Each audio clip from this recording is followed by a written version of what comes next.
for my pliers and I can't find them. Your pliers? Pliers, yeah. I want to open that. Yeah. I don't know a thing about them. Look at it in a minute. Look over here. I can't do it right this minute. Cromer.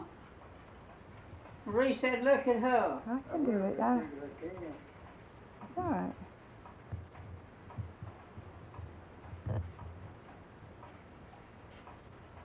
Okay. What are you? Here I am. What you doing? Hmm? What are you doing? Oh, I'm just messing around here, cleaning up. I'm looking for my pliers. And do you know anything about them? I don't. Well, they've been right in this box for ages. In this drawer. When I get through with them, I always put them back there, too. And somebody moved them. And there's the ones that I use around that washing machine outside. There ain't no more like them. I had 4 pairs in there recently, and this last one of them's gone. Everybody come along and pick up some.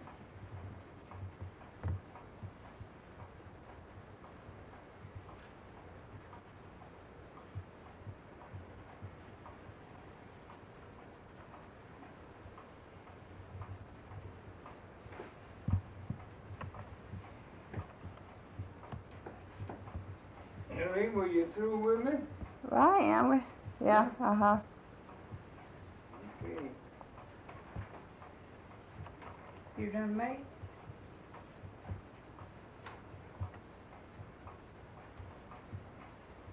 I'm gonna open this ball.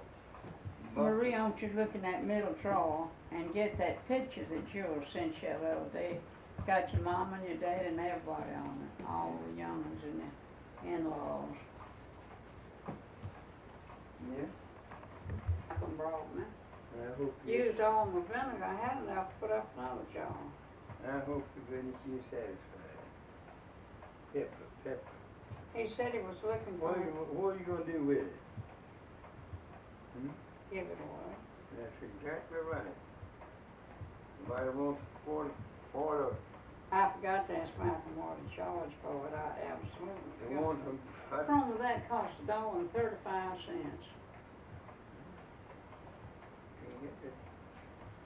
The match is 49 cents for, and it was 6 to the carton, and it ought to been 6 cents when I was coming up. It was 6 cents a box. I mean, a penny a box.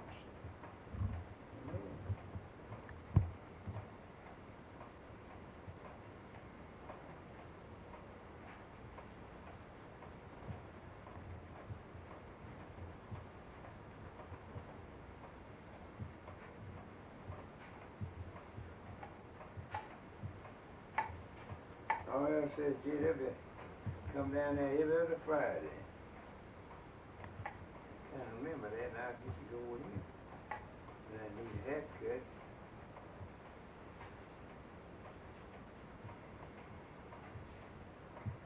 You told me yesterday evening that they talking about our tournament. Maybe they didn't even. I said, they ain't gonna do nothing. Maybe they might do it, I don't know. May not have. He says, well, you can come down to my house and get Mr. Thomas when you need it. Has he got some ready to eat? Oh, no, well, his is up. And he watered his, and they come on up. I want some of Iowa on them. Well, you had them last year, just bukus of them. Well, everybody else in the country had them too. And I was glad Will said tell you hello, Paul, and she wish you a happy birthday tomorrow. Who was that? Beulah.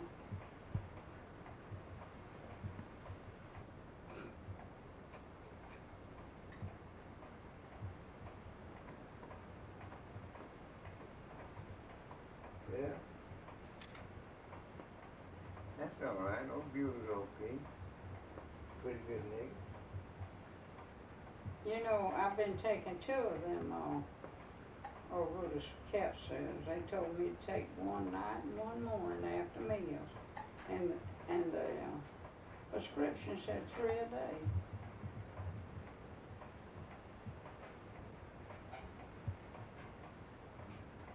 I'm gonna fix this round here. You don't want to put no brown black shoe polish That's on. there on that sole, that's all, there's enough on that sole. I thought you wanted to polish your I Sunday thought shoe. maybe someday Them you black polish my shoes. others. No, I didn't mean that. But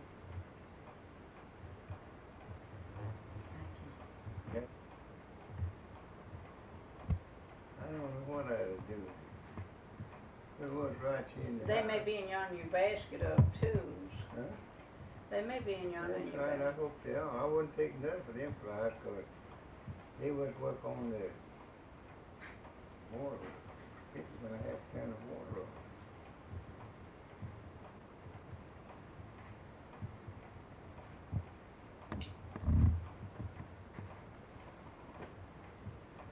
Maria, I'm gonna wear this jacket. I Did you haven't tried it on, but I might need a fit. try it on to see if it'll fit? Huh? Try it on. See if it'll fit.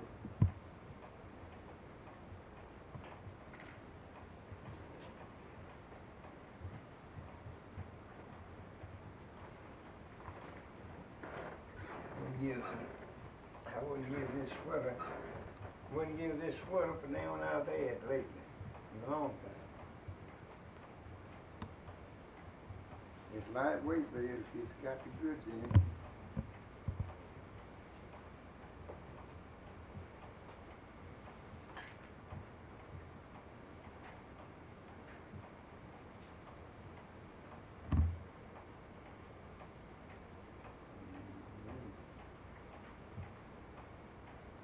You want me to help you? What? Hmm? What are you thinking about? What am I thinking about? Yeah. Thinking about, I hate to give up. Come on back. I got this other. Sir? You know what we're both thinking about? Thinking about is putting on Pruitt's jacket. That's what I'm thinking about.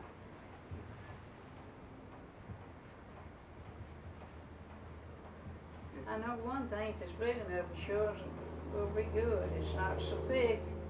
You'll enjoy this one. It's all right.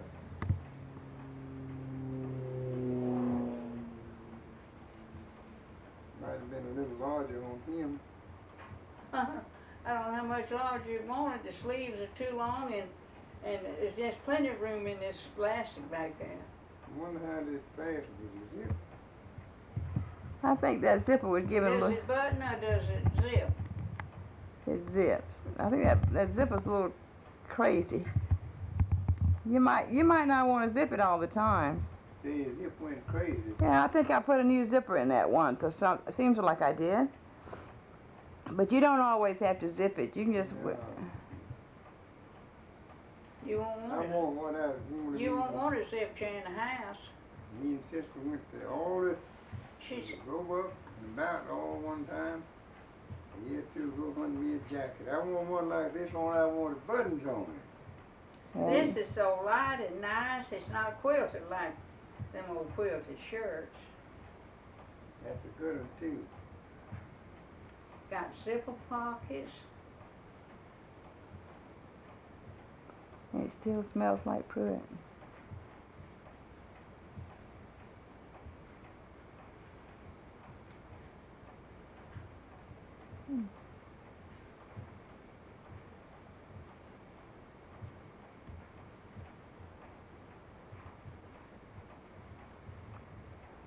But if I tried the thing bottom up, it's no wonder I can't put it on.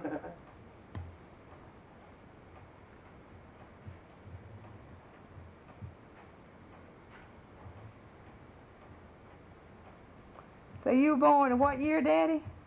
Huh? What year were you born in? 1893. 1893. Mm-hmm. In Macon County. Yeah, right in this house. And who built this house? Hmm? And who built this house? Ooh, my great granddaddy, I raised. He raised a family here. He was born in 1811, and he died in 18 and something, 82, I raised. He was 72 years old when he died. Your granddaddy. My great-granddaddy. My great-granddaddy. Alan Meek was his name. He built this house. It was before, he didn't build it before he was born. Cromer, you'll have to put on some more clothes before we go to lay. He was born in 1811.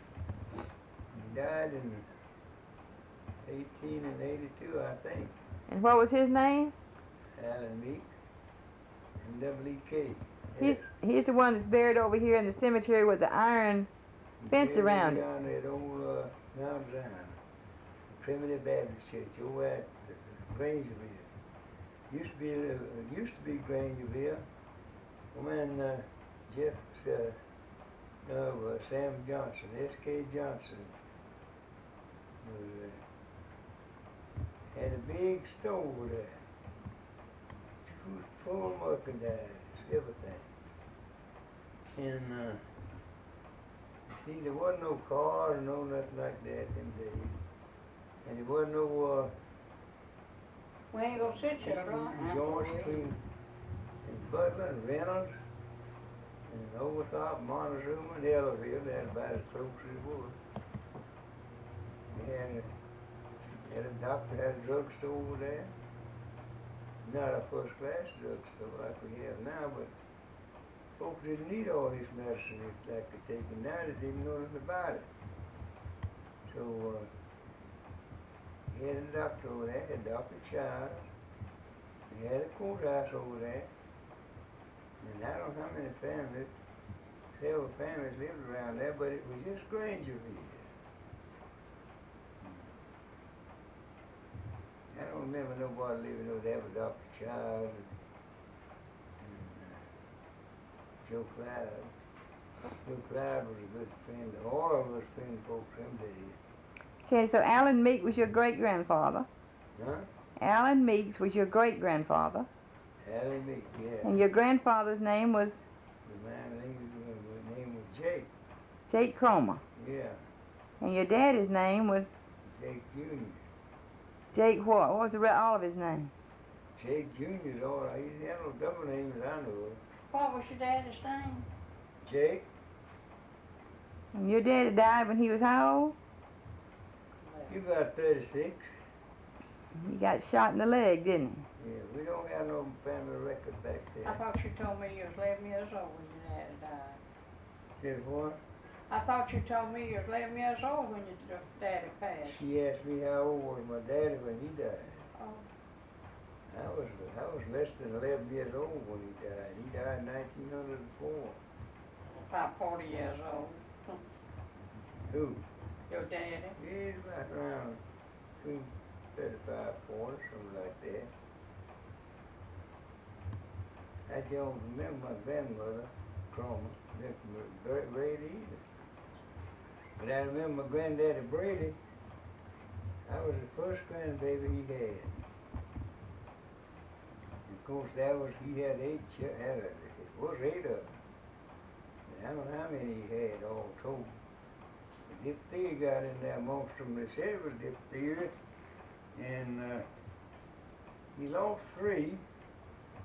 He went off to the cemetery that day, they did. Down there to bury 2.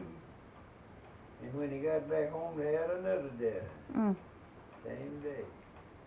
And they all buried down there in that Brady Cemetery, family cemetery. And I wanted so bad to get it cleaned off before I died. But ain't nobody, I don't know. It's grown up.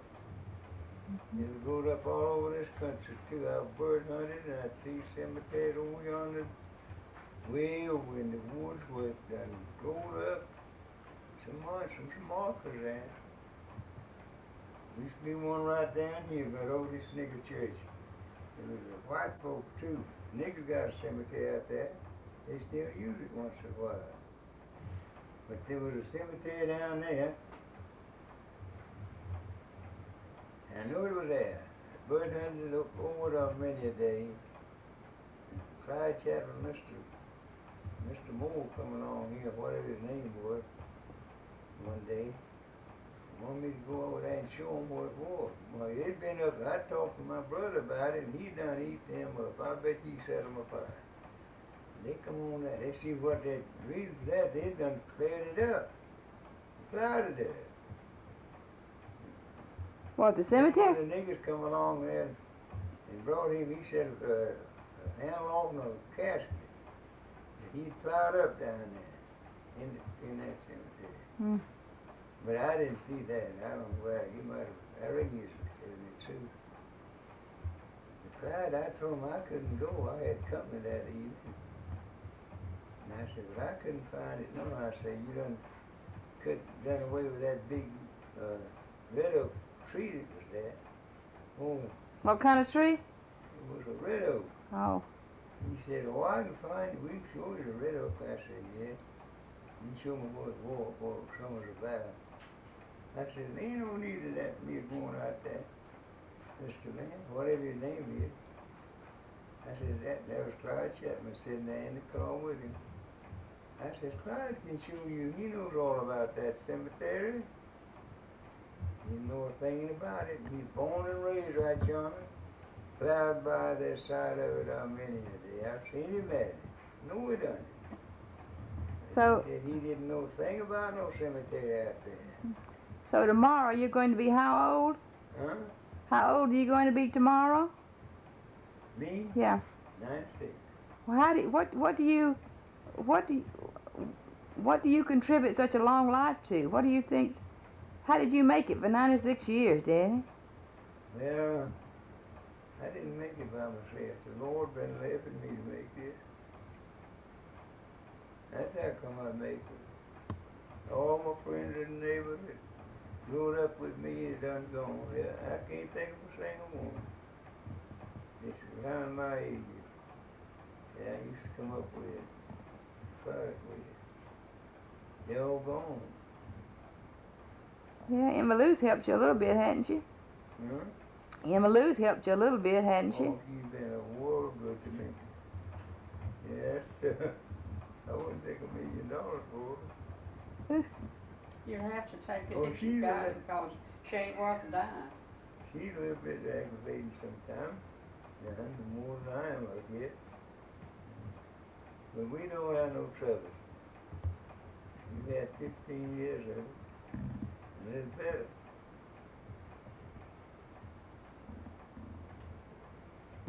We used to have a good time. We could go fishing and go to church and go to singing at on yonder part of the other and do life and wherever it was to go. We had a good car and I could drive, see where it's going. We just go and have a good time.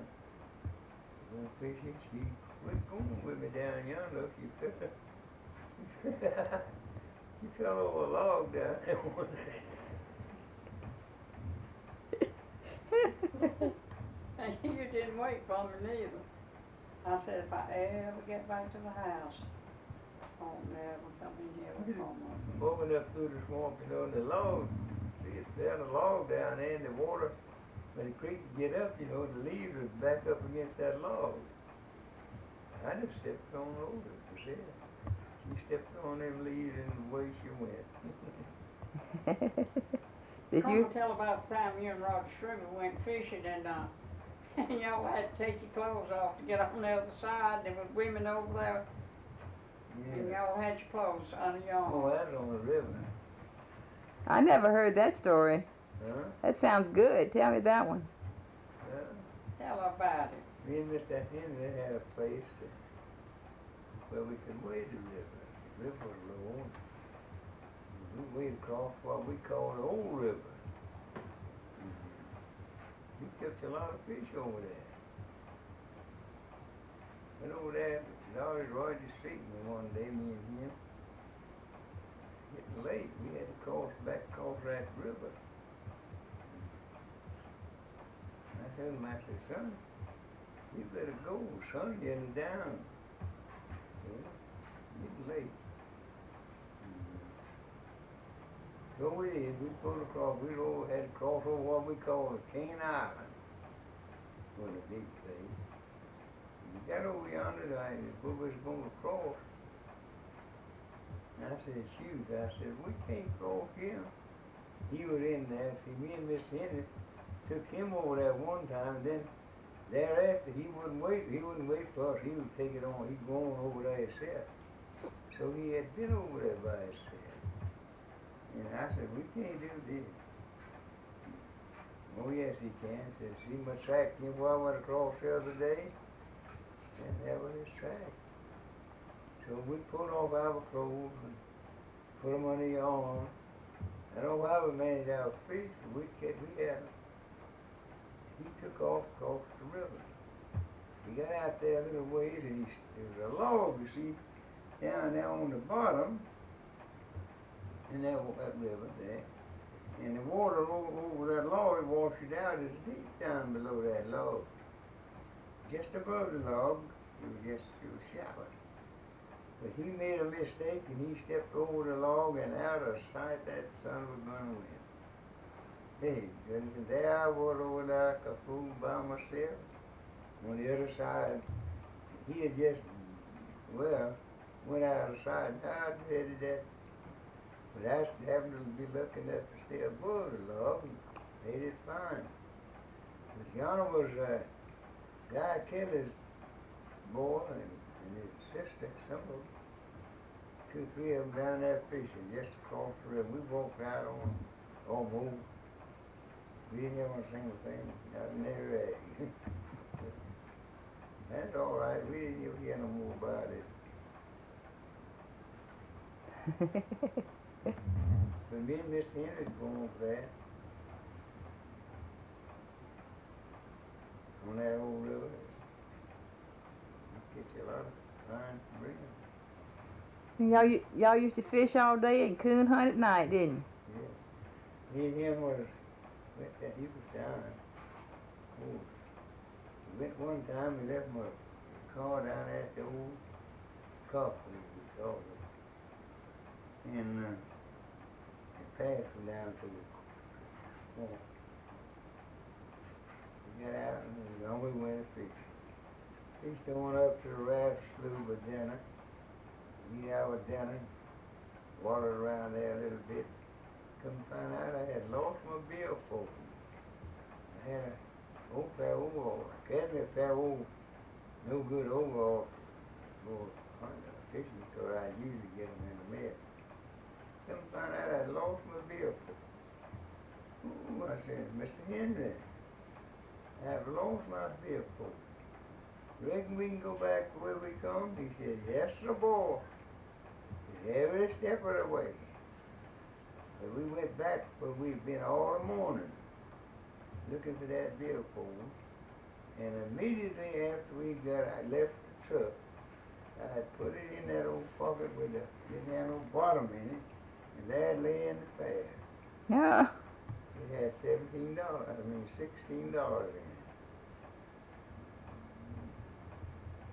Oh, yeah.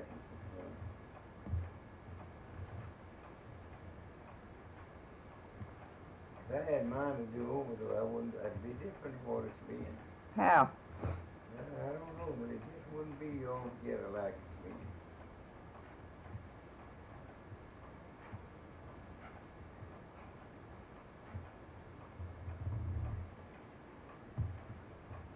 been. Tell me about when you met Mama. Hmm? Tell me about when you met Mama. Courting Mama. What did he say? Tell her about when you met Miss Annie and all about y'all's courtship. I hadn't met her. I'd been watching her, though. I had joined the church over here in Bethel at that time. Been a member over there ever since then, 1913, when that was. When I joined that church. Well, they were church folk, too. And I kept watching that gal. I just fell in love with her. She didn't know it. I went up there one Saturday to conference. The church over here. That same building's there now. I remember when they built it there. What, the church? Huh? The church? She was a rich man's daughter. Did you tell that? What? When you asked who she was, the man told you says She's Yeah, I asked Bud Allen, I kept watching and finally one day, I asked Bud Allen, I said, Bud, I said, what's her name? He said, oh, I said, her name is Annie Perry. Said, she's a rich man's daughter. Mr. Perry wasn't no rich man. I didn't know that about his circumstances then, but he was just a good man and a good liver. So I went up there finally into conference on Saturday, and I had the best horse and buggy there was in this country, and I don't mean maybe either. What was the horse's name? Huh? What was your horse's name? His name Frank. I'll put her stick. Anyhow, we went on over there to Kansas, and I said, let's go on over there and spend the weekend with the boys and go to church tomorrow and go back home. And I got on over there that Saturday evening, and they began to talk about a candy pudding. It's something for youngsters to get into, you know. And a candy pudding. But they got on telephone. Dave Highsmith had a telephone exchange idea, and they just called a few local ones though. Had a right good little ward down there that night. And away after a while, there come Miss Annie and Eunice and Otis as a brother and sister. And she was the oldest, but they were all grown. There come Otis and Eunice and Miss Annie.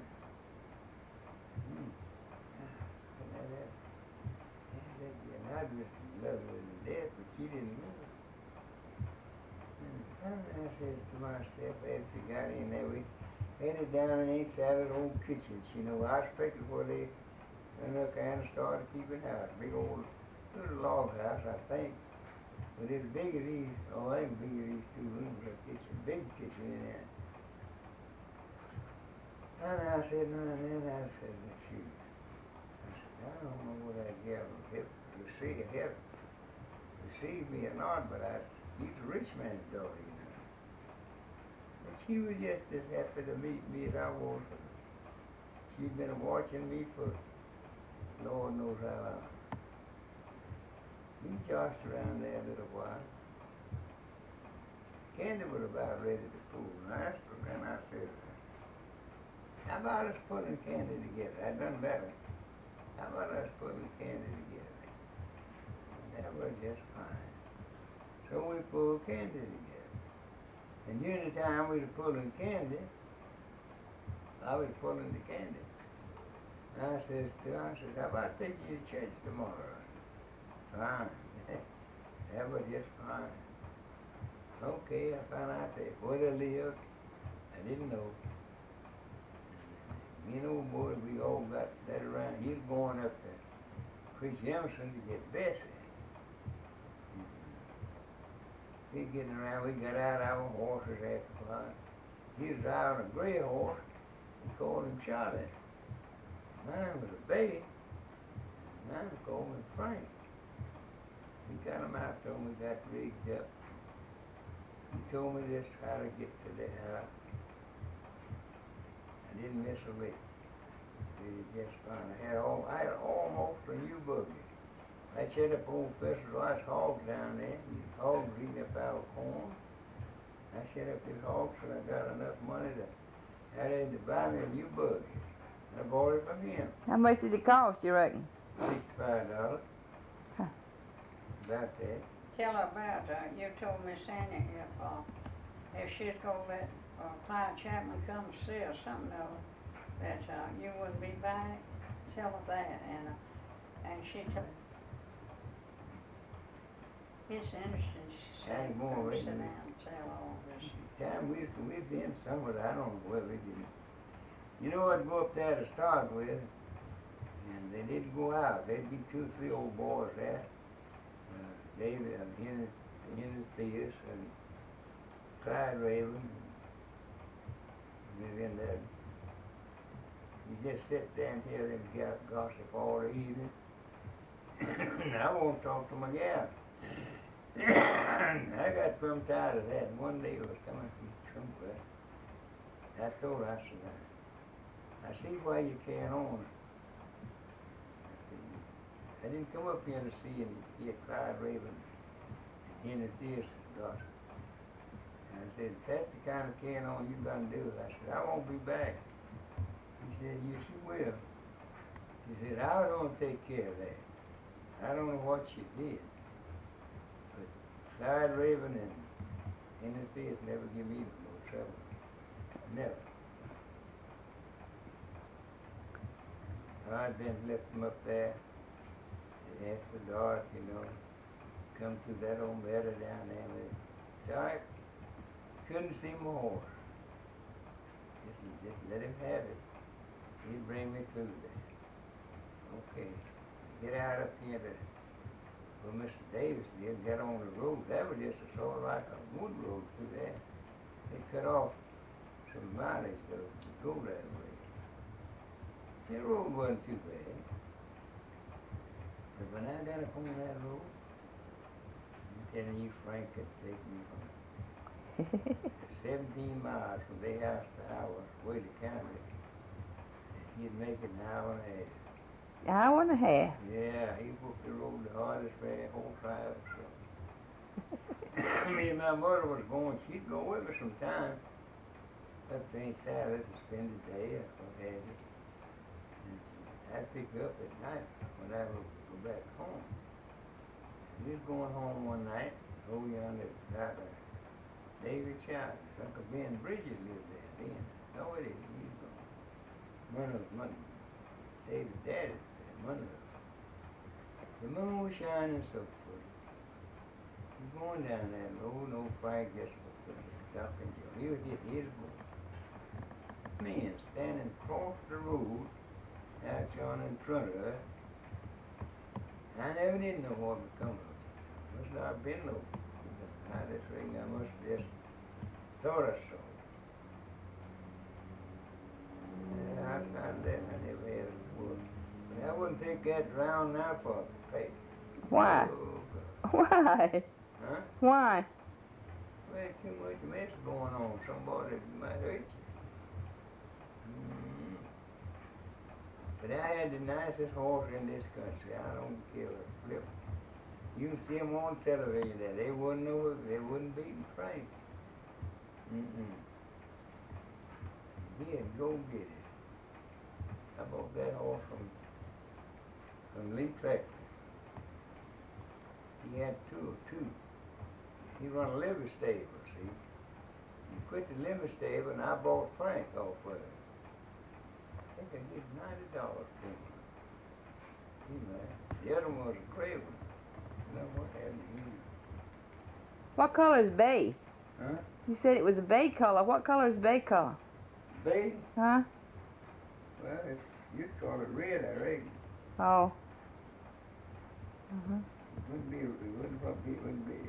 you'd call them red, I guess. It wasn't gray. It wasn't white.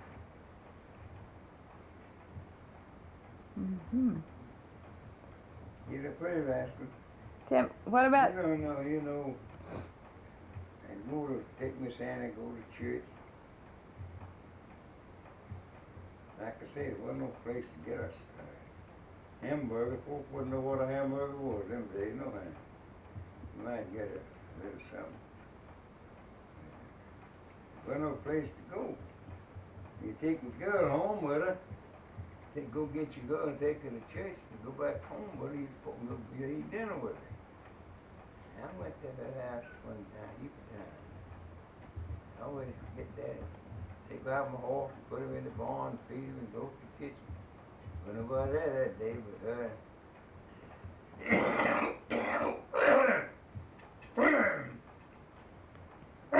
One day, I think what their name was now. One of them was in Clare. The other name was. There's two of them in there. They taught school over there next, right at Little Lemonade. Closer than me every day, that's. Miss Anna wanted me to have a date with her. That girl said over there, you know, know she didn't have a strong homecoming. But always judging and losing, week and day after day. I didn't want to go, but she wanted me to have a day. I don't know which one it was, one of them. The only one of them teaching at the time. So I was happy. I'd get over there about 3 o'clock. Or what had me. And there's a road, a wood road, more or less, went off from Mr. Tom Theus, that was David's granddad, through the wood. The road wasn't bad, but instead of that, we could come around the highway, the public road. And I figured sure they'd come from the public road. What I'd aim to do was miss them. So I go through the wood road. And I hold over yonder after a while before I got to Dave Jennings. Met her. And she was in the one-horse wagon with them. They'd started over to Mr. Perry's or somewhere. He had a load of children. And this girl was in the wagon with him. And I just pulled right around and past her and didn't even stop. I went on up there then. I come from that home that day. I didn't want nobody to drag me. I come on home. Miss Ann said she had me have this cried and cried and cried. And that's all right. I didn't care nothing about it. But there was two of them. His name was, one of them named Claire, and the other name was, I can't think right now. I can tell you directly. But they raised in Buena Vista. And I don't know what happened to one of them. The other one was left there. They had a home there in Buena Vista. And after that, somebody went in on that girl, and I don't remember which it was, but killed her in her home. And I don't remember ever hearing a word about no investigation. And when you... And I have.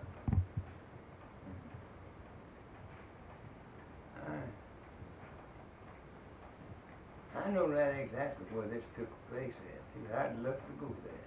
Bet you I can go in 10 feet at it. Coming along there, between Abe Jerdans and Bill Hall, there's a lane. We're going down the lane. See, folks they had stock law in Taylor County them days. Everybody had to fence his field in and they run his stock out in the woods, wherever they wanted to go. So we was coming down that lane there one day, that day. And I asked her, I said, how long have we been going together? About a year and a half. He said, something like that. I said, well, I think by now, I think I know you.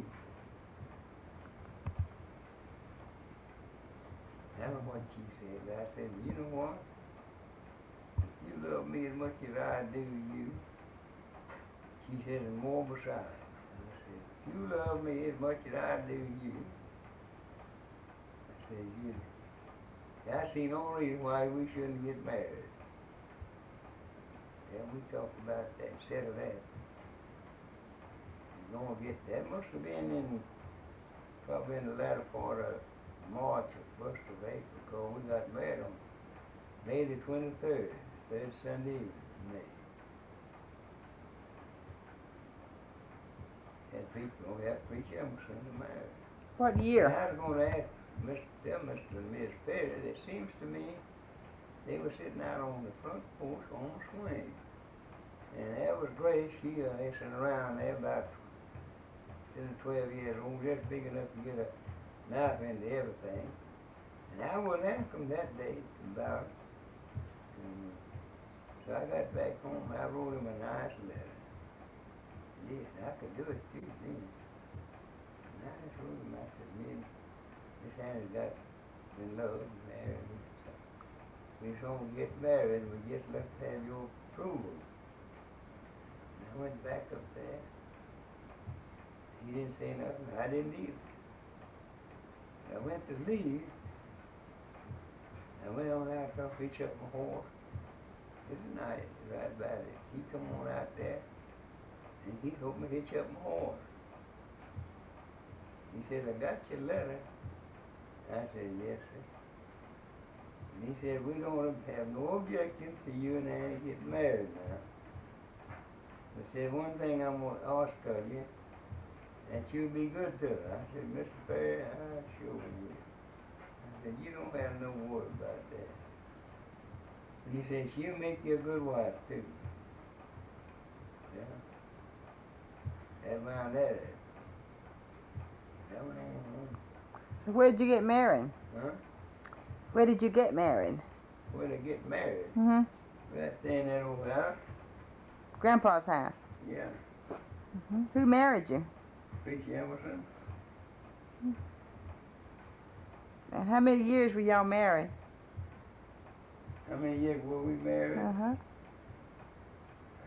Remember, we celebrated our 50th anniversary right here. Well, wait now, Clements.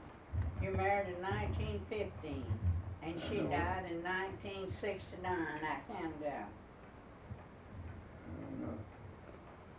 But anyway, 5, 20, 30, 40, 50, 60, 9.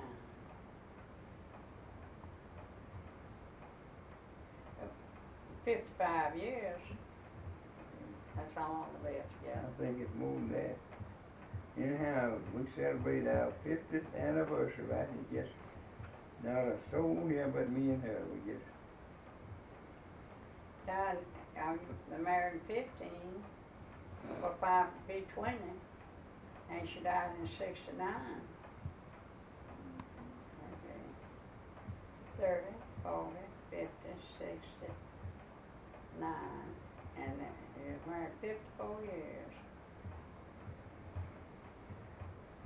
Me and Steve like 4 months being married 50 years. and we had it. We moved right here in 1947, I think.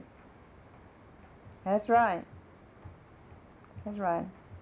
I won't lose. I can remember mine. That Tony down here, that his baby, was born that year.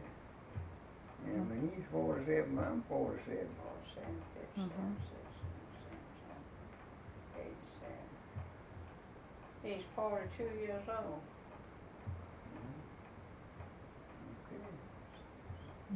That's how long we've been here. I was born here, you know. He's 42 years old. You were born in this house. Yeah. How long did y'all live here? Huh? How long did you live here then? I don't know. We was born here, and my daddy, I don't know what he was renting land or what going on. I don't know how he was doing it. Because I was just a little fella. I wasn't old enough to go to school. Who was living here when in the Civil War, during the Civil War, when they hid the meat up in the loft of one of the bedrooms? No, who was living here? Yeah. I reckon my great-granddaddy. I don't know a thing about it. Do you remember them talking about that? If what? Do you remember hearing them talk about that? Yeah. What did tell me about it? It always said that was where he put his meat. Hide it. That green spot's up there now. To keep the soldiers from getting it? Hmm? To keep the soldiers from getting it? Why did they hide the meat? When the Yankees come through here, Uh-huh. get it. Mm-hmm. And How we much put longer he go talk? I gotta go fix up. that stuff's up there right now. We didn't tear that. Got a good loft up there. Good lumber bush. It was just so old. The ceiling was out of the way. But it was so old that we were afraid we'd tear it all to pieces. What kind of wood was this house made out of? This part of yonder was made out of the very best. It wasn't nothing but the best them days. But this back in here, tall flower built it's cheaper. Now I'm talking about what size boards? What kind of boards was it? Oh, they're about 1/8. 1x8. That's about what the ceiling was. What were the walls made out of? What? The what? The walls. Well, They were wide. War too. Until it had wood They all windows. had about 1 by 8. Uh-huh. Had wood windows. Mhm. Till it had wood windows, or shutters, or whatever. And that front porch I showed you is 40 feet long. And there's somebody, whoever did it, they cut the tree down, they straightened 2 sides of it, and that 40-foot sill reached across that front porch. It's right on the ground. He's been talking 45 minutes. Told him get down listening, he just put on. Good. My dad and Uncle Jim got together down yonder and bought 300-400 acres of woodland. They didn't have a place on there. First thing they had to do was to clear off a place to build a house. They didn't have a place, so I reckon they worked like brothers ought to. Maybe they worked together, I don't know. But while they fixing Uncle Jim up, my daddy was here. Mhm. And me and him, he stayed together. I don't know how to get that together, but me and him was up here on that road, in that field, above J.W.'s house. Somebody had corn and peanuts there, and the frost done killed the peanuts as they're in the middle, corn middle. And me and him was up there scratching up some peanuts out of the ground in the ball. Huh. But they got Uncle Jim fixed. Then they pitched in and built my daddy's house. It was a good house too. Yeah. When we moved down there. And I was still a young boy. And I wasn't old enough to go to school. Well, when your granddaddy built this house for himself? My great granddaddy. For himself. My great granddaddy. He built it. Alan Meek. Alan Meeks built this house for himself. Yeah. Well, then who lived in it next? Who lived in it next? Uh-huh. I don't know. And That's my man. I thought you said Tall Powell lived here for a All while. college way behind. well, when your daddy lived here and you were born here, did he own this house? Who? Your daddy. No. He rented it?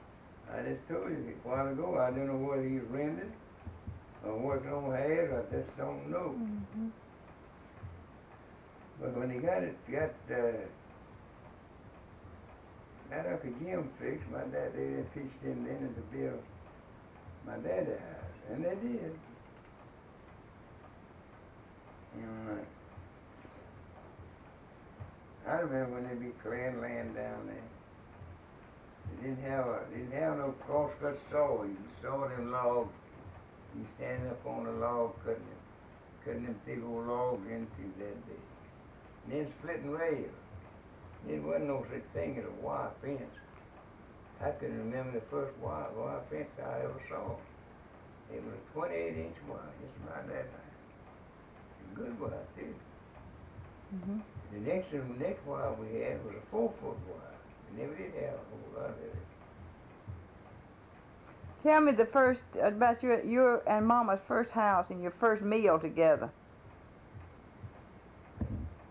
Tell me what you had like you told me. Okay, I'll just tell you then, we got married today. It's Eve. So, we did around there a little bit. And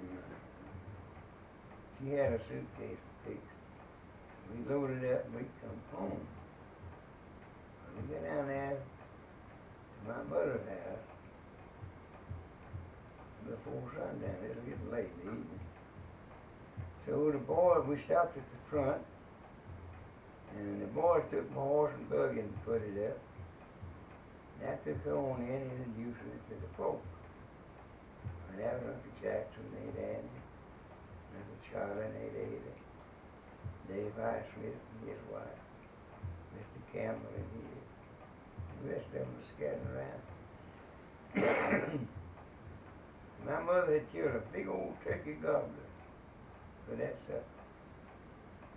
And supper ready. And we went on there to eat supper. And then left the kitchen. But it ain't had, it ain't shook as one. I don't know which one of them lived there with her then. But one of them was there all the time. That was a maid. That was her maid. Yeah. Yeah, that was old Ain't Sookie, ain't had one. Mhm. Old niggas, you know. Had a good little house built that time about the barn. About that far. We eat supper. And we went on back. Went on back out there and they visited a while. And how they got away from that, I don't know. Too far from some of them to walk. Wasn't no such thing as automobile in there. Dave Hostage might have had an old trap. But anyhow, Tell what happened then. that's what we had. That tip.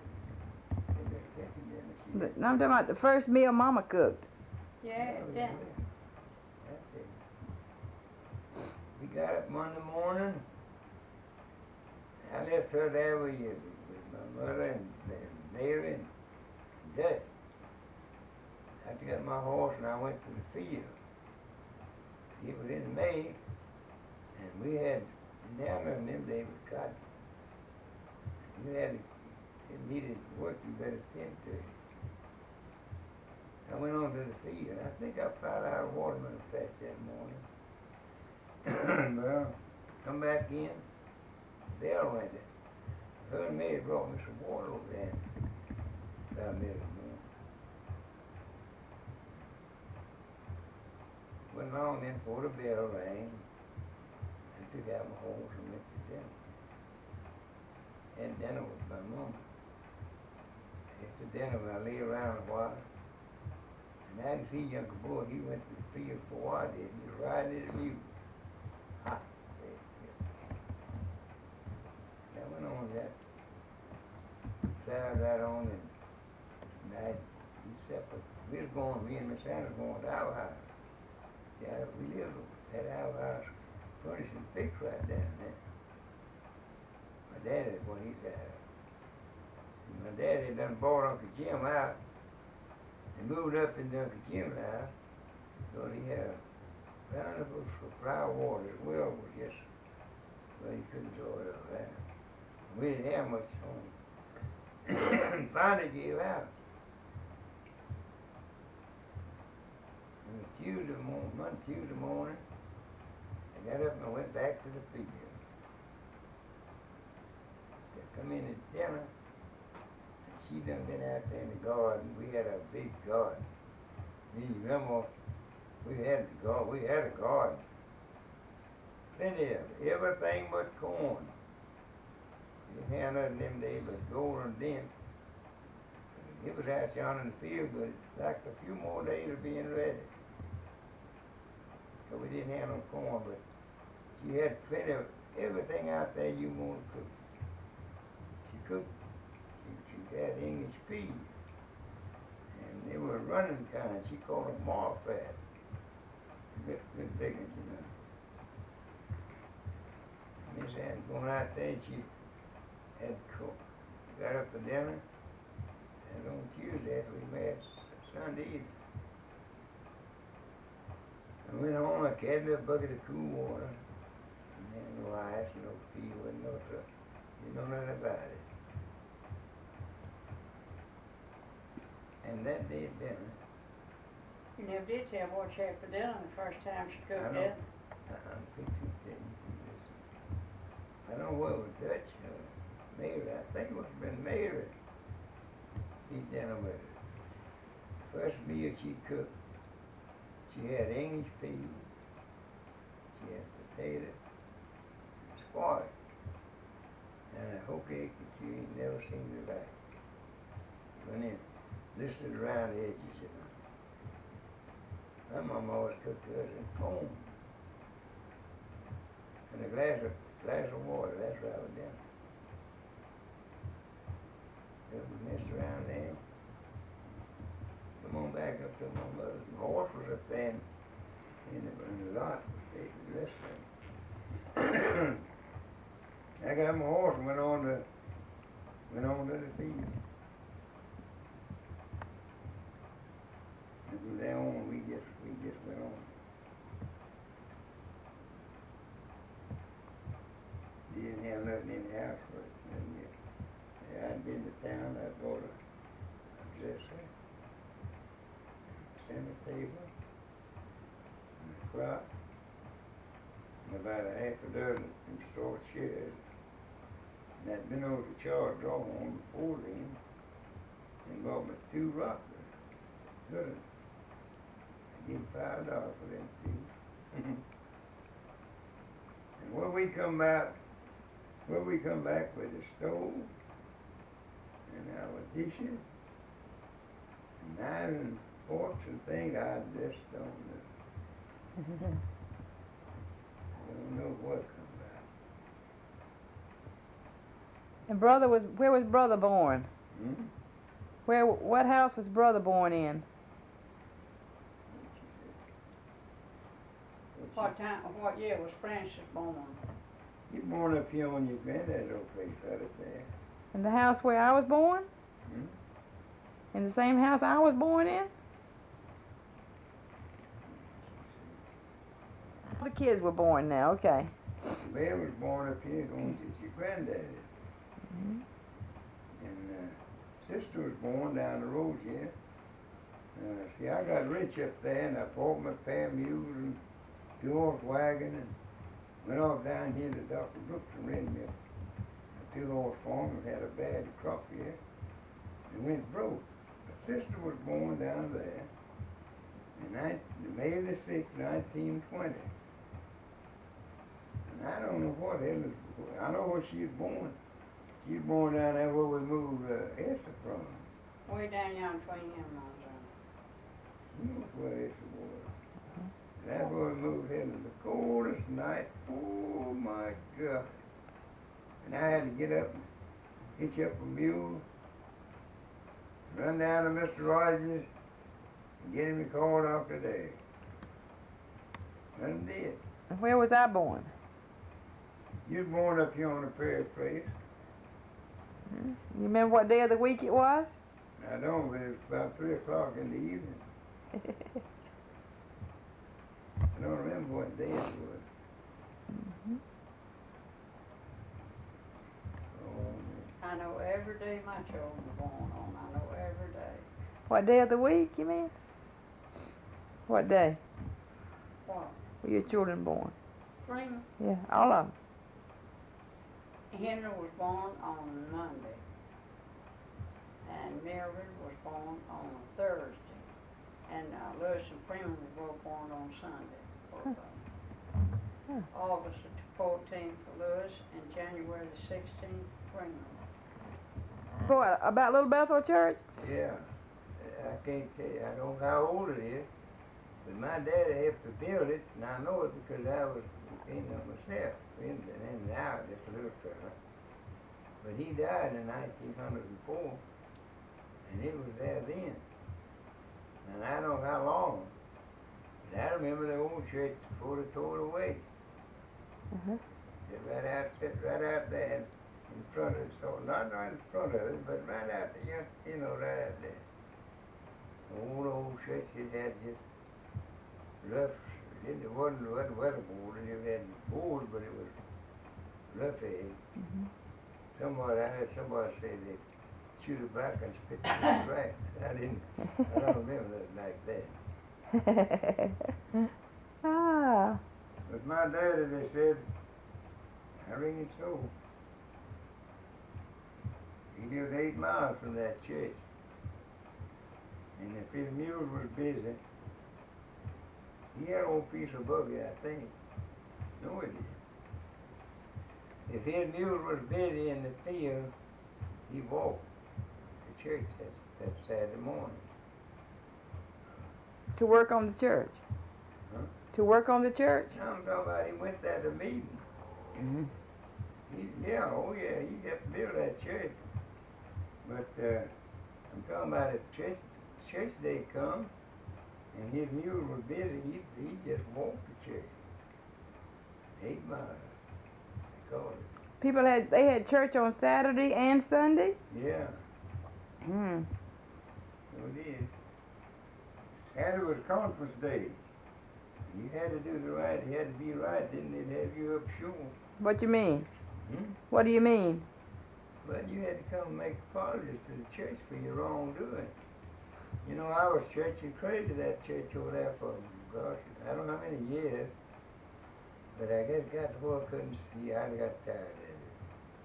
And I got down here on the floor that, whatever it was, arthritis or what.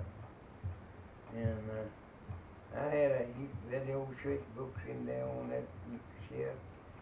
And we had church for years before. I had plenty of time to read.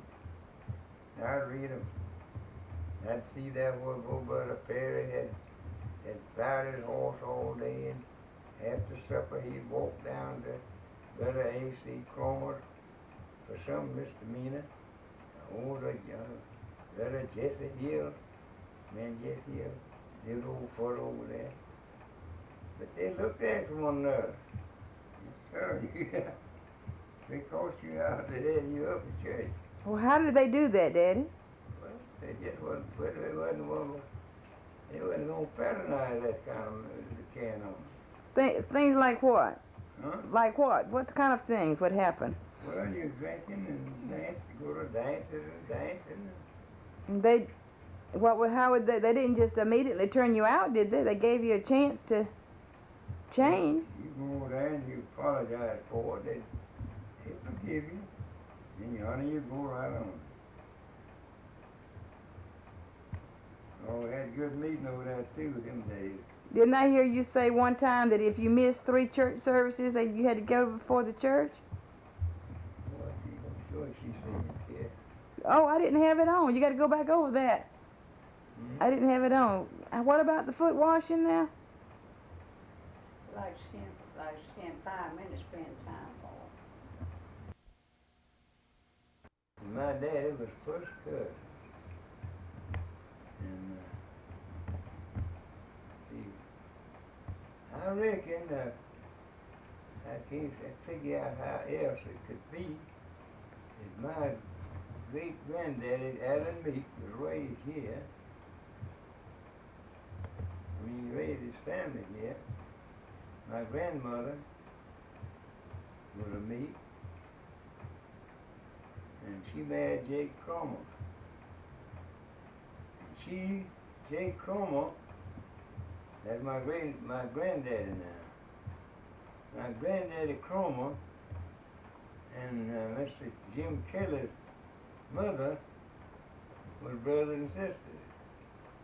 And that made Jim Kelly and my daddy first cousins. Mm-hmm. And I can kind of remember her. Your mother's name? My mother's name was Ella. Ella? Yeah. Ella, and that's all? Ella, Virginia, I reckon. Okay. Now name all of your brothers and sisters. Name all brothers and sisters. Mm-hmm. Well, Take your pipe out of your mouth while you talk. Emmy, Paul Cromer, Janie, Gladys, Mary, Nanny, and Greg. And stepmother. Didn't some of them die? Mm-hmm. Did she lose any children? Who? Your mother. Yeah, she left all of us, I reckon. No, I mean, did she lose any babies before they were born or right after they were born? No. No, okay. She never lost none. And then you had 2 stepbrothers, right? Yeah. And a stepsister? My daddy died and left her with 7 children. And she got into it. See, Uncle Jackson, Aunt Annie. Aunt Annie was my mother's sister. And Uncle Jackson was Tom's daddy's brother, Henry Barnett. And him and my mother got together and got married. And I have thought about it many times. My daddy left 7. And that man, a man, a widow with 7. And he had 4 of his own.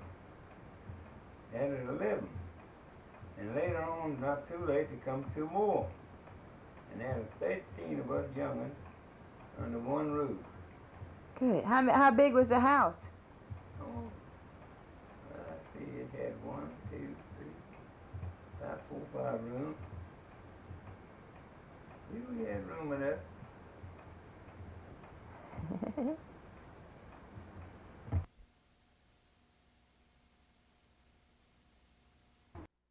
That was above our idea. About 9 miles in. That was the best stuff to be sure. What? That iced tea. And where'd you have it at? Best tea first tea I ever drank. At your grandmother's house. Huh? At your grandmother's house? No, it ain't one of her aunts, Aunt Marley or something. There's 2 of them.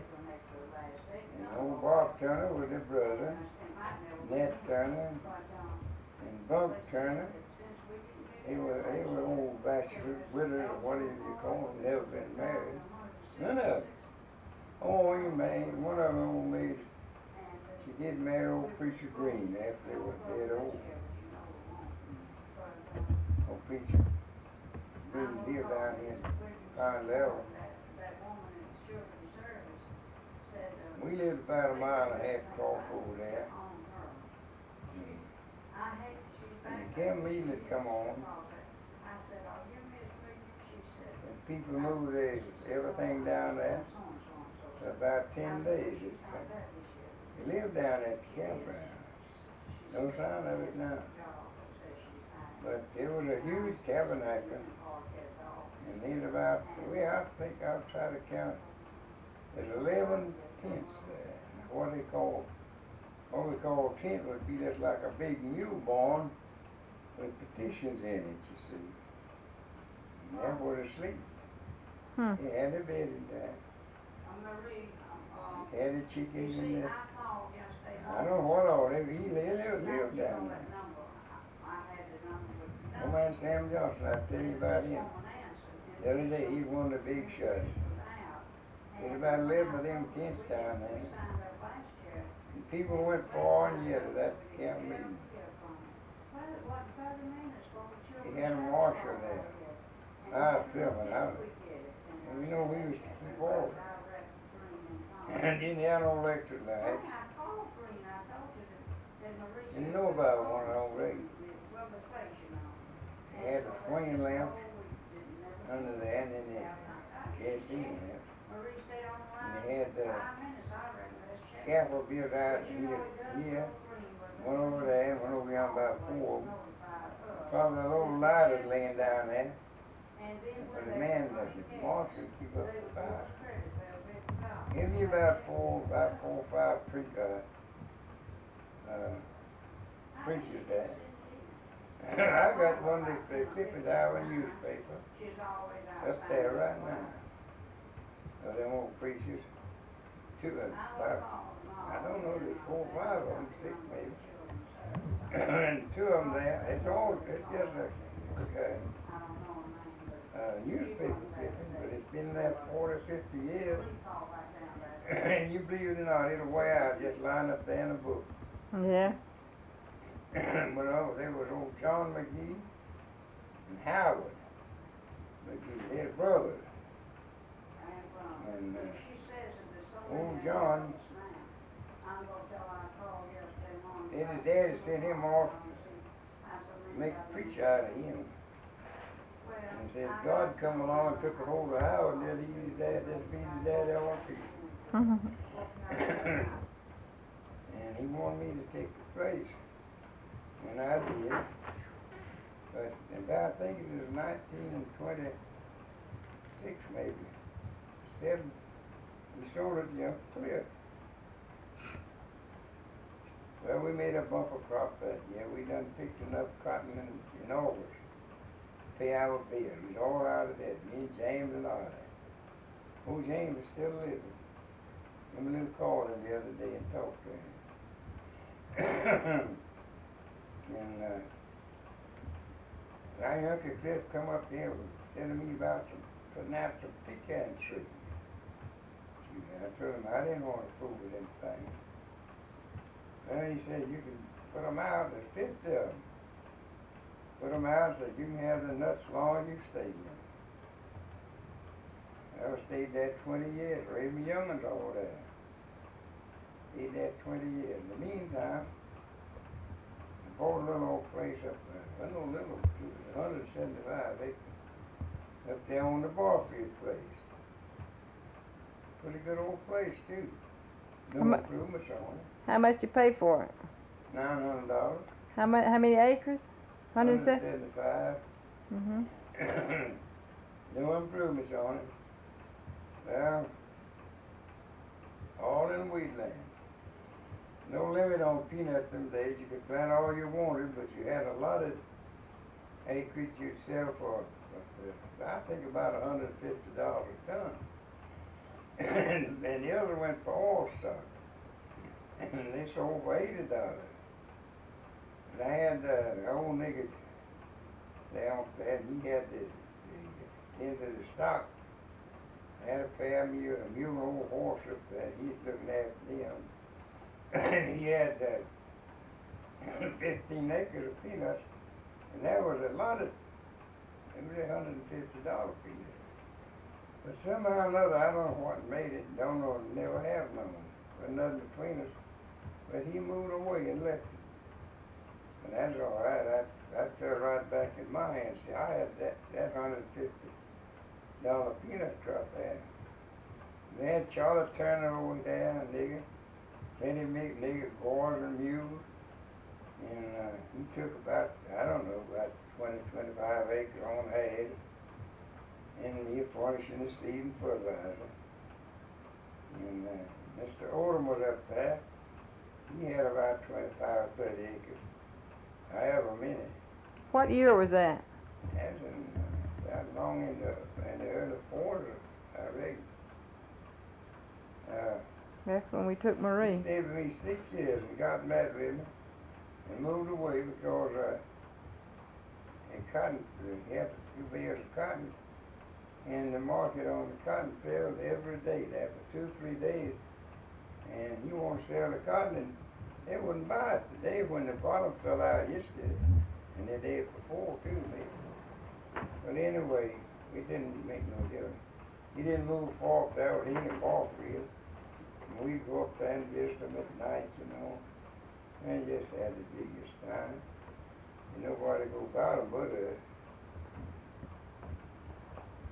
And Emmy Davis, he had about 18 or 20 acres. I had about 75, 80 acres of peanuts up there. And we had our peanut acreage at home. We made money them days out of them peanuts. Yeah? Come on Brown and boys run the picker. And they at home, they didn't have a heap of stacks. Had good acres, but Demond and Carrie and Eula May, that was James's wife. I put up the poles, and the boy and all of them picked them up and piled them. We had to stack them them days. Demond and Carrie and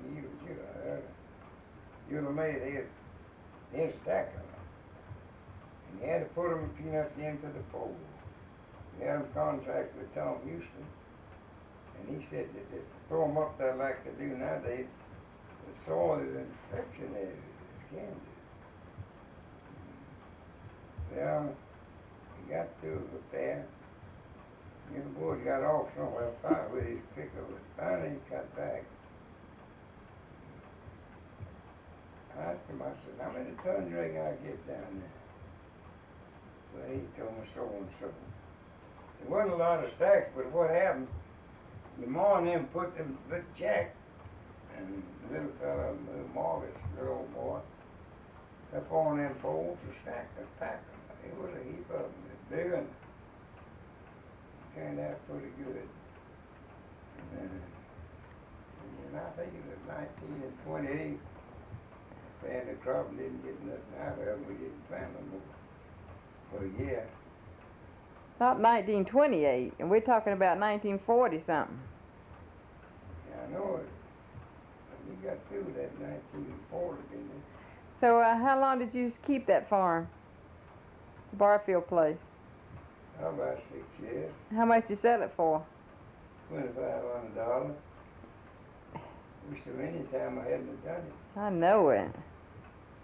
Well, if you knew, you see, you've been looking for the bottom to fall out of this economy for years. I have. Others too. I talked to my banker and I bought it from him. Through him. And my Ford man down there, Mr. Johnson, he is a good businessman. He had a lot of land down in Rochelle. And I'd been with him down there, looked out here. And see, I'd give $800-900 for it. And I sold it for $25. And that's more profit made them for them days. Mhm. We didn't think we'd ever do any more better. And then you came on down here Yeah, and bought this place for how much? I bought it for $8,000. $8,000. Yeah. But I lived at Piano on the repair place 20 years. Yeah. You know, Cliffside sell it to me for $9,000. And I wouldn't buy it. But this place here, they suited us just right. It's on the power line. See, we wasn't up there, didn't have no power up there. They do now, but they didn't then. We're talking about them pecan trees. They up there now. Yeah, I know. Well, how many acres are in this farm? There's 154 acres of this one. How much of it's in timber? I don't know how to measure that. You ever cut Down it? there in swamp. You ever cut timber off of it? Yeah. How much? I've cut about, all told, 12, 13, about 2,500, I reckon. About a little better. Mhm. So what'd you plant mostly on this farm over the years? Cotton and peanuts and corn? Yeah. What, Emily? What'd you say? We used to plant cotton. Say it's hot, Emily? And, I give old Brown a task, you know, to go by. He had plenty of boys and I had plenty of views. And stay around here till he help him get his crop planted. And then I could go. He ain't gonna work. He ain't worried about it. And, this happened up yonder first, though. I didn't go about the thing out of the hospital. I stayed around there close enough here to get stand stuff. He went ahead and worked. I didn't go there till they done laid by. And he come out the house one day and asked me to all that walk over the crop. I said, yeah, I'll go with you. And we did, and wound up out in front of the house. And Buddy said, what you think about it? I said, well, I just feel like you're going to like about 3 or 4 bales of cotton and making as much as you made last year. Oh, sir, he says, I'll make more than that. He was, yeah. Cotton was there, but it was a small weed, wasn't big cotton. He said, make more than me last year. Okay, I said, if you ain't got no better sense than to bring up more cotton than you did last year, I'm going to take you to Macon and buy you a suit of clothes, right? Yes, sir. When he went ahead and he picked, when he got the cotton, he had more cotton than he made last year. And we messed around. He says, them niggas around here says, don't you know Mr. Horace ain't going to buy you no suit of clothes? I said, I ain't always done what I told you I'd do. Yes, sir. Well, I said, you go ahead and get in your balance of your stuff, yeah? And pick peanuts then, you know. Get your other stuff in while the weather's good. And we'll show them. So it is. got out there one evening and I told him, I said, Brownie, I said, get your tub of water, get in there and get you a good bath and clean clothes. You're going to Macon tomorrow and get that suit of clothes. So we went to Macon. Got him, I don't know, it was old P.O. or something. Cheap place. They didn't have no clothes over, I think the suit of clothes was $22. What he picked out. And he used to get anything in that he wanted. That's what he got. $22. I'd give him the money, but he wouldn't have it. He wanted the clothes. Yeah. Finally, then we got through up there, got ready to come down here. He moved away. Wouldn't go with me. Wouldn't come down again. And all in July that coming year, he drove up out there in that yard in July. And I was so proud to see him because I had the sorriest crowd I'd ever had. And he come back over here. He wanted to come back home. And I said, Brownie, and I was just dying.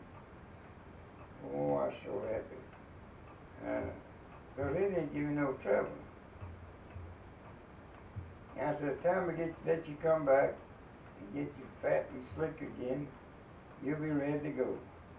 Now, Star says, if I can get back in my den, that I ain't going nowhere as long as me and you live. And okay, that settles it now. And like I got down here, he wanted to plant some cotton in March. Yes, sir. Always plant a little in commence in March, last of March. Finish up an acre. We had 19 acres here one year. And I told her that year, I said, Brownie, you bring up more cotton you did last year, now I'm going to buy you another suit of clothes. I've done that every year. Mm-hmm. Well, wait a minute. Suit of clothes every fall. Mm-hmm. So how long have you lived here? 20 years. Here? Yeah. You lived here in this house 20 years? Huh? They never did. Oh, I mean, how long have you lived here in this house? How long have you lived here? For about 40 years. We moved here in 47. Okay. Got a suit of clothes. Yes, sir. And that nigga picked cotton. He picked cotton, so he picked 36 bales of cotton over them 19 acres. And that isn't like much here in 2 bales today. Mm-hmm. That's good. Yeah, we went down to America. I got him a suit of clothes every fall. Wait, dogs? Wouldn't have nothing but the best either. Yeah. What's the most you ever paid for a dog? Tell about Miss Emmy selling you. About $30. $50. Okay. Get 'em up. Tell about Mama selling your dog. Yeah, that was a Ned. He was a white setter. Oh, and he was a sport. And old Jim Horn up there bird hunted. You know, I hunted Jim a many times. And the reason I went with him because he's always in the woods. And he would find where the birds were. And that's where we go to hunt. We had luck. And Ned, he had a good dog too. But mine was a setter. And he didn't know when to quit. Tell about her selling him while you was off. And them boys up yonder Dolan, they said they lived at Dolan, they wanted my dog. They come here one evening to look at him. He was down the road hunting by himself. He was on the phone. They drove on down there. Jim said to me and wanted to shoot. He told me they couldn't shoot but one time till you're too close to this man's house. They let him shoot one time, and they winged that bird. And when they did, Ned picked him up, and yay, we done cut the stalks. Johnny come across the field. That's as hard as he could come, with that bird in his mouth. And Jim said that, Dan said, he done got the bird and gone. Yes, I said, he just taken him to his boss man. And he brought him on up in the yard. My pickup was sitting right out there. And Miss Ann and Margaret was coming from the cow pen. His twin son didn't go then. I put run up the tailgate and put that bird in there, and he was just running around in there. Them fellas come, they won't know how much less $300 what I take for him. I said, I ain't gonna take $300 yet. They pitched in then to come to steal it.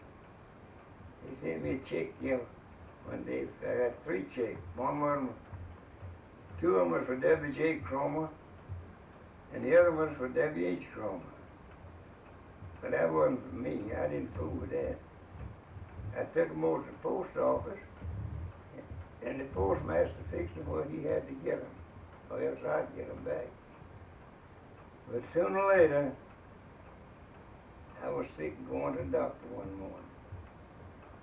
And I had my dog tied back there. I know they're trying to steal me. I done got them checks. Jim come up out there and said something about the dog. And I turned around and I told your mother, I said, now don't you mess with my dog. Well, you know, she was in her days, she was all not bad. But when I got back home, she had me $15, $20 bills, and my dog was gone. Well, I miss Ned. Sure did. But I had some old Jim or Fred Bailey down here in town had some good dogs. And he had given me a puppy about a year or 2 ago before 2 maybe. And I didn't need it. I told old Jim, I said, you can have this, but we'll go 50-50. He named it Lucy. She was a good little dog. Fast as death. Didn't feed him. She wasn't thin as my arm yet. When I went over there and I told him, I said, Jim, I come over here to buy it. You go interested in Lucy, or I'll take $50 either way. You can take it or leave it. Well, he didn't have it, and so I give him the $50 and brought Lucy home. It wasn't long before she just put this around this thing. You ever saw it. And a good little dog. What was another one? Huh? What was another one you had? I had another one was Peggy. I had several. But one of them that done me I expect the most good, just saved me, that's all. And she was ragged when I got her too. I brought her from Merlin Williams down in town. Give him $30 or $35, I believe it was for her. She was poor as a snake. But my Herman bit that'd been hunting with her, he said she's a good dog. So I got her and brought her on home. She was the one that your mama thought the most of. I regularly and I had. She was a pretty dog. And it wasn't long before she was just that pretty and slick. And then she followed your mom wherever she'd go.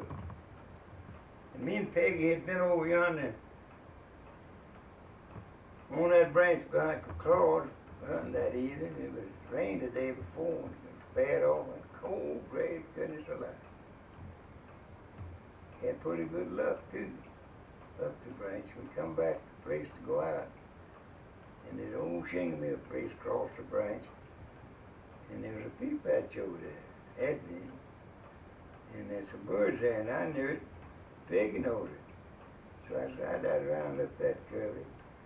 I'd be through for this week in that place. And she beat me over there, and she got over there and had them pointed. I don't know whether I killed that one or not, but the branch wasn't thick then like it is now. And I could see them flying across right back where I had to go home. It was in night, right? I saw him about more than a leg. I went over there. She pointed me a bird. And I shot him down. She went and got him, brought him to me. Nice retriever. All mine was retrievers but one. Well, she put that in my sack. And she did around there a little bit. And she pointed again. Well, like I tell you, it was cold as a rip. And I had my gun in my hand, the same little old gun, going on there kicking the bird up, and she broke a point. Wasn't supposed to, but she did. Come right around in front of me and pointed again. And there lay a rattlesnake with 15 rattlers on it. Whew. That's what I said. If she hadn't broke that point, I'd have walked right on that thing. Mm-mm. I didn't have no shells back and forth time. Couldn't find none. Couldn't find none. And I laid my gun down, got out there and cut me a limb, something. I killed that thing. Cut his head, cut his, rattled it off, took him home. Took him to your mama. And she said, if I was you, said, I'd keep begging as long as she lives. I said, I think I will. Mm-hmm. But I didn't. I gave $35 for it. And old York Sutton, the red man, just kept on worrying me about it. I finally decided, you know, somebody gets after you for something you got like that, just keep on, you'll have bad luck. Somebody said. But I sold it to him for $150. Huh. And I had another one saw showed up.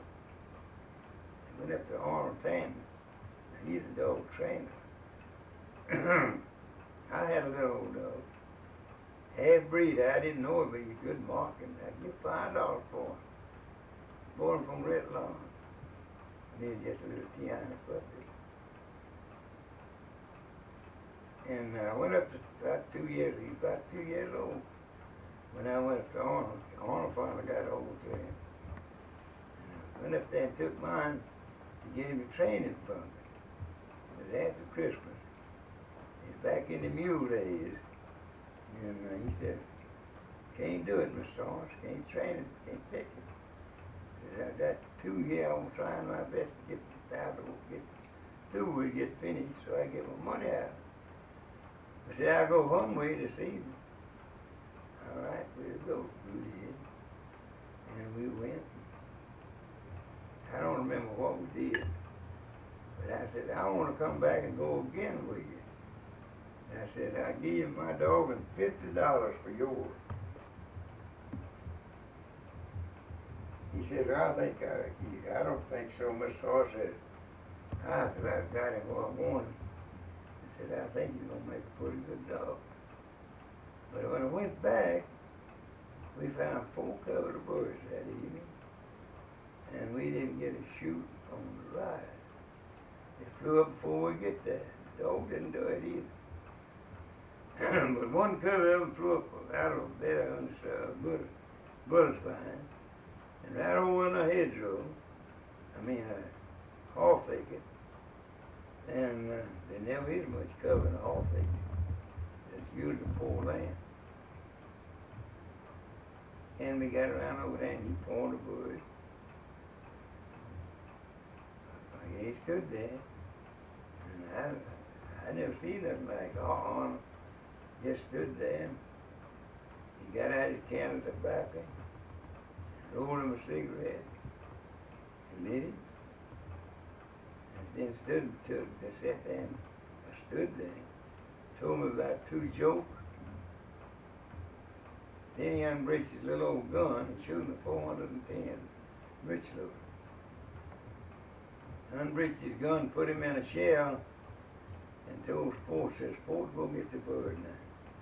And he went out there with some, I never saw nothing like it. And he did that 8 times.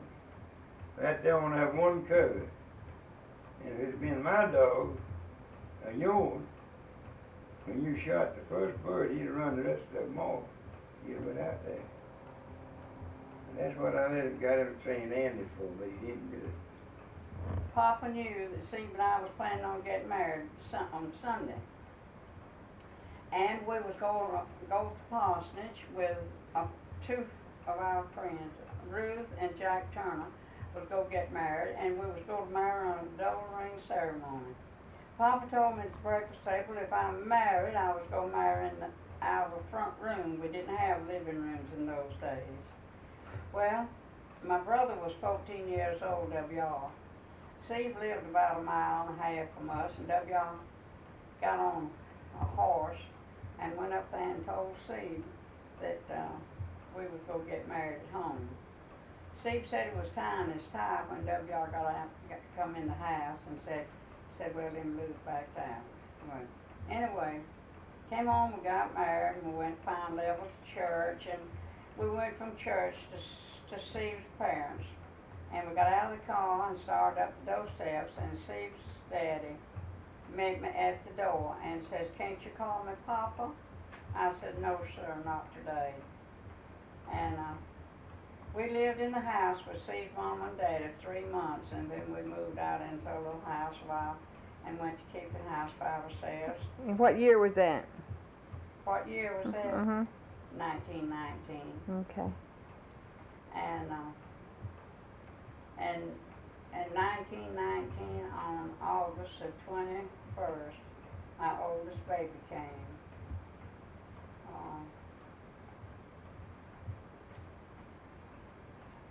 I think it was on Thursday. And when It's Lewis. I mean, that was Henry. Henry C. Montgomery, we named him for his daddy and my daddy. The Henry was for my daddy and C was for his daddy. And he was a blue baby, and the doctor kept spanking him, and finally came to, and Dr. Carson said, well, said, I thought you couldn't breathe, but said you had so much Montgomery in you till you was too lazy. And so talking to Henry, you know. And then in 21, my daughter came on May the 2nd. And Henry and her name was? Her name was Mildred Arlene.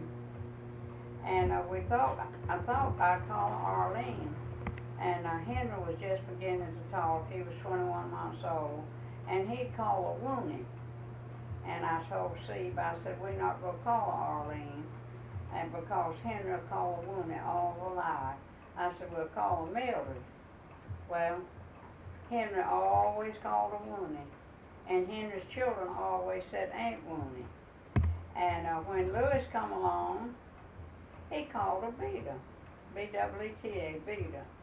Well, Freeman called her Beta. And Steve, all three of them called her Beta. And Lewis called her Wooney and his children. So she had several names. I always called her Mildred. And Henry died on January the 9th, 1973 with a heart attack into the city limits of Orlando, Florida, going to spend the night with his oldest son. He hadn't seen him in 12 months. Mildred died the same year, on August the 20th, diabetic. Tell about you coming down here and what happened that time. And in May of the same year, I had my gallbladder out. And so I just felt like the world was silent. Wait, on me. you haven't told me about your two younger boys. Your two other babies you had. And then, well, Mildred was 12 years old. I was told that first. And Lewis came along. I had Henry and Mildred and Lewis. Lewis come along, 12 years. Mildred's 12 years older than Lewis. What's Lewis's full name? Lewis was born in 1932, August the 14th. And his name is Lewis what? Yeah. Lewis? And, Herbert Lewis. Herbert Lewis, okay. And in 1938, Robert Freeman arrived. And he was the last. And, well, I just have two children now, two boys, Lewis and Freeman, and 13 grandchildren, all married. And 16 great-grandchildren, all small. And that's my married life. Okay, and then you were all alone for 6 years. You lived by yourself then for 6 years after Steve died. And in '68, June the 2nd, my husband had a massive heart attack and passed out. Was looking at a ball game, and Dizzy Dean, he walked out on the screen, and Steve says, Well, there ain't nothing you did. Says you just one of them has-been just like I am. And he says, Mother, come take this donut out. He was sitting on a donut and says, come move this donut. I went over there and he said, my arms is just killing me. Carry me down the ramp. And so I got him up, put him in a wheelchair and carried him down the ramp. We carried nitroglycerin tablets with me. I gave him 2 or 3 and I run back up the ramp and my brother, his brother Lewis and Rose, his wife, was still looking at the ball game. They said, Sis, what you fixing to do? I said, call the doctor. For Steve? I said, yes. And they didn't know one of it. And but Steve told me, he said, Mother says call the doctor, but said I'll be dead when he gets you. I was scared us both to death every time he had angina attack. And this was a massive heart attack, Dr. Collins said. All the doctors in Georgia couldn't have kept him from going. Mm. Well, I called Dr. Collins, and Dr. Collins was there in 5 minutes. And he went out there in the den, give him a shot, and stayed around a little bit. And he says, do you feel any better, Steve? And he said, not yet. And he said, I want to see the medicine that J.W.'s giving him. That was J.W. Smith. He was a cardiologist. And couldn't find him that evening. He wasn't in town. But him and Collins worked together. And we was in there looking at the medicine, and Rose, she said, Dr. Collins says, Steve says he can't see. And he run out there just like running right that door. And he gave him another shot. And he says, Steve says, can you see me? Steve said, no. And he said, Dr. Collins said, Miss Montgomery, go back in the kitchen. Mm-hmm. I went back in the kitchen, he shut the door. And I run to the phone and called Freeman and told him his daddy was dying and to come quick. But he'd be dead before he got here. And I says, the ambulance is standing at the back door now to take him to the hospital. But I says, he's dying. Well, Freeman didn't go in the house. Barbara runs to the door and told him. Freeman lived 25 miles from us. And so when Freeman got to Manchester, he called out the house to see if we had taken him to the hospital, and we told him we'd already taken him to the funeral home. Henry had just got married to his 3rd wife, and they was in old Mexico. Mm-hmm. Well, we had to keep him out till Wednesday afternoon at 4 o'clock, giving Farrah and Henry time to drive from old Mexico. And tell me about how many, after you lived by yourself now for 6 years, after all of that happened.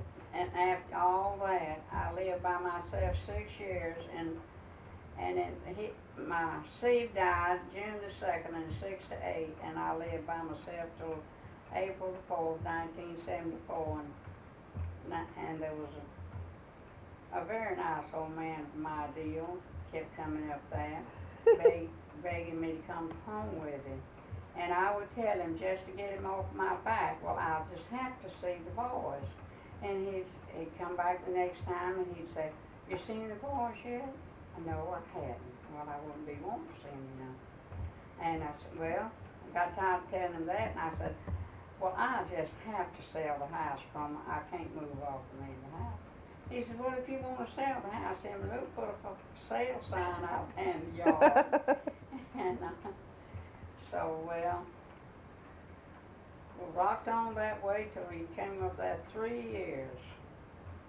Yeah, And after Henry and Mildred passed in 7 to 3, I felt like I had done lost half of what I had. And I was by myself and I was lonesome, and so was Cromer. And I made up my mind to come down here. And we married April the 4th in 1974. And we have been happily married 15 years, very short years. Yeah. Tell her about to pick up a bunch of beans. I came down one Sunday, and I come down, you know, I come to church with my brother, Johnny B. He was pastor of Little Bethel Church. I came down with him, just to see Cromer. So I came on home with him for dinner. He said, well, we'll go down to Creel's restaurant and eat dinner. Says there's nothing cooked yet. Went on down there, and I just take out just a little spoonful of everything I wanted. And he said, even though you just well figured your plate to be all the same price. And so, well, he had a lot of beans, and he was going to Florida the next day.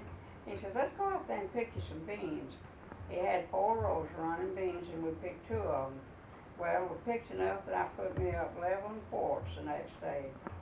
And so time come to go to church that night.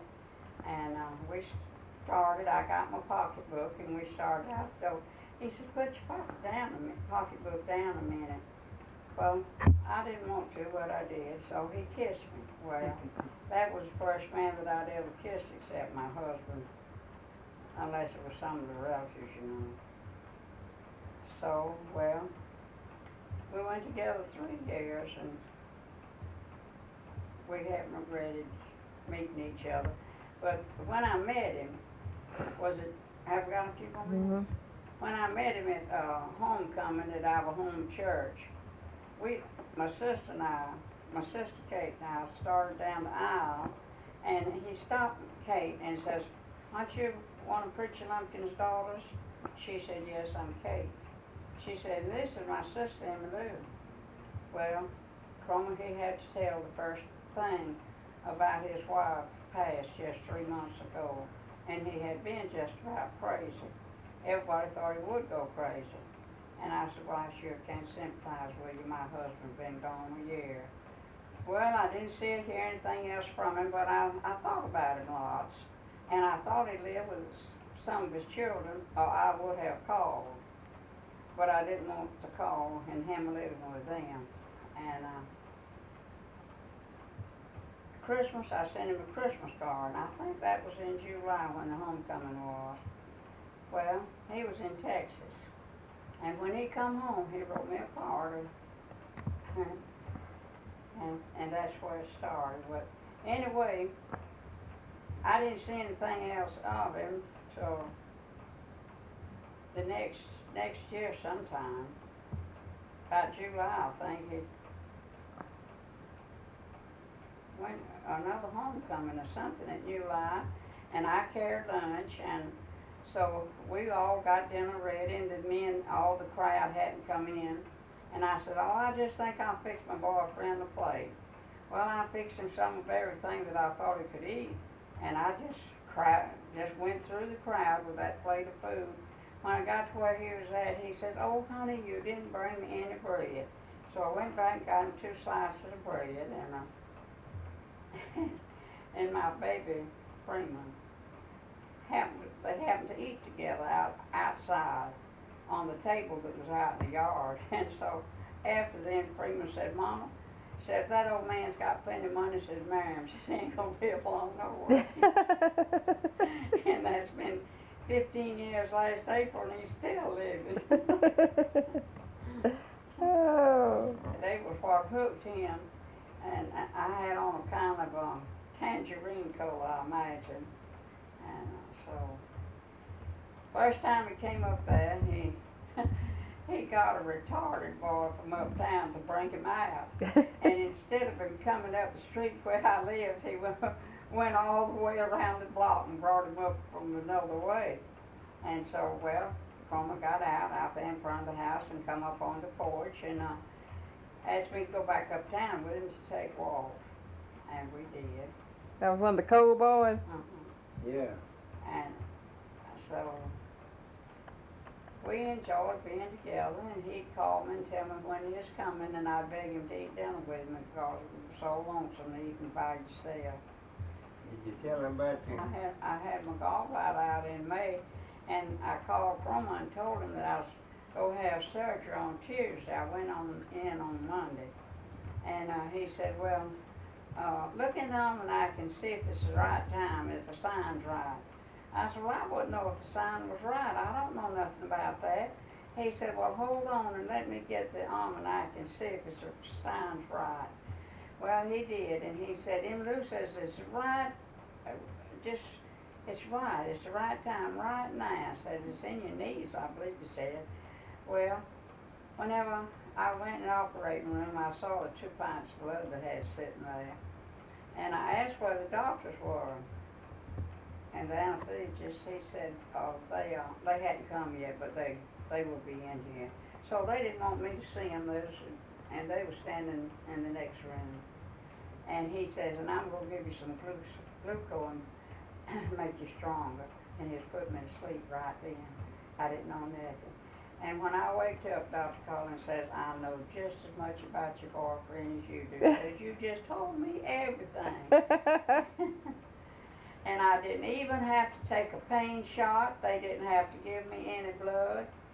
I stayed there 13 days and went to my sister's and stayed 6 weeks. And I've been okay ever since. On Thursday. After we married on Thursday, we came on down, and on Sunday all the children came. And we all sit down to the table, and I've never felt as much out of place. And I just had to say something, and I said, well, I know y'all wondering why I'm down here. But I said, I didn't come down here to take anybody's place. I said, the best is gone, and I just asked y'all to let me be next to the best, and I was just crying. I looked over there, and Frances was crying, and Frances said, don't cry, Emmy Lou, we love you. Well, Marie, she wasn't here, she lived in Florida, and she called me that afternoon, so I've been at home ever since. Children, I love Cromer. And I've done my best to make a home for us, and if I have failed, it was through ignorance. Has she failed, Daddy? Did she fail? No, you've been all wonderful. So now Cromer, he's decrepit, and he's walking with a walker, but I love him right on. And we're trying to stay ahead of the nursing home. That's right. But my sister Kate said if I didn't die in the nursing home, that I'd be disappointed. Because I'm always talking about it. No, you don't want to go there. And Henry, my oldest son, I've always looked at the dark side of everything. And he said well, he died in 73, but before he died, he said, Mama says, if you go just as crazy as a bedbug, says you won't never go to the nursing home. Said if you're so crazy, if you go crazy as a bedbug, says I'll put your coattail under the bedpost. I'll take care of you that way. Says you won't ever go to a nursing home. And now he's been gone, well, about 18 years. So Louis now is 56 years old. And Louis was 57 his birthday, and Louis Freeman is 51. Have 2 daughter-in-laws, Barbara and Ethel Jean, and Henry's wife, Jocelyn, the mother of his 5 children. I love her, and I love all his children because he was a mama boy. When you gonna run that back again? When we married, Cromer was 80 years old, and I was 73. And I says, Cromer, you know we're both too old to talk about getting married. And he says, you know one thing, I got just as many days promised to me as a young person. And so he's running around here not long ago, and I said, Cromer, you know what you told me before we married? He said, yeah. I said, well, you've still got just as many days as promised to anybody else. And, my children didn't want me to marry him, and his children didn't want me to him to marry me, but we made a go of it. We love each other. I never did know. Didn't have to say a word, but I told him what I was planning to do. Sister said if she's a Lempkin, I'll accept her. And that's all I remember ever was said. Well, we had a double ring ceremony. My brother married us, Johnny B. And there was several of my cousins and their husbands and wives there, and all brought a covered dish, and we had supper at Johnny B's, the best supper, but I didn't eat very much. And I never have heard it rain any harder than it rained that day and night. But we came on home and got home about 8 o'clock. And Carlton Jenks, a neighbor up there, when Cromer passed their house, he blew the horn. And Carlton got in his truck, and he was here by the time we was, and he brought my suitcase in for me and stayed a while, and we enjoyed it. And Freeman, my baby boy, Ann Lewis was up there at Freeman's house just about as far as we had off the Jenks' from where we were. Yeah. And Freeman called me and said, Mama, it's just pouring down rain, and I'm in Manchester, Nuki Meadows, at Nuki Meadows automobile, whatever you call it. You didn't tell about He it. sells cars, and that's where Freeman said he was. And he was up there at his house in hollering distance. But he said, Mama said, I hate so bad to see you do this. And I said, yes, Freeman, but I'm tired of staying by myself. And he said, but I would come down if I could get there. And he was in hollering distance. And after we eat supper, and Cromer and I left Johnny B's, we met Lewis and Freeman going up to Johnny B's to eat supper. And Kate He just waited till we got away. And Kate says, Blanche, don't let them eat. But I was so glad they wasn't there. I didn't want them there, because if they had been there when we was getting married, I'd have just been crying, and I didn't cry as it was.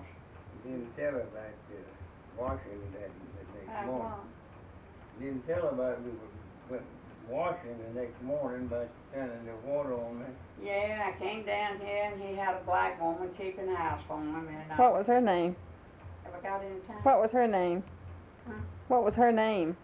Had a black woman, Essie Walker, and she had been here 11 years. And she was going to move, and she got to where that she just didn't keep things like she should. So I got up the next morning, and I got all the beds.